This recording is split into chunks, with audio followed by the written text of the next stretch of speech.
Meatballs, one of my favourites, this time with a spicy twist. We've got some beef mince in a bowl, I'm going to add some breadcrumbs, and we've got some cooked onion going in.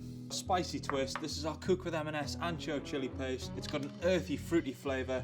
It's made with dried poblano chilies. Get right in there and you want to give that a really good squeeze together. Just take a little dollop of your mince and just roll it up into little meatballs. Screaming hot pan, splash of oil, in with our meatballs until they're golden all over. We're going to make some salad to go with it. We've got some diced cucumber and tomatoes, in with the parsley, tiny pinch of salt, good glug of olive oil, and that's not just any olive oil. Final twist, I've mixed some ancho chili paste with a bit of tzatziki, good dollop of that in there, a couple of our spicy meatballs, a little bit of salad. That is how I cook with M&S. Recipe on screen now. Get stuck in.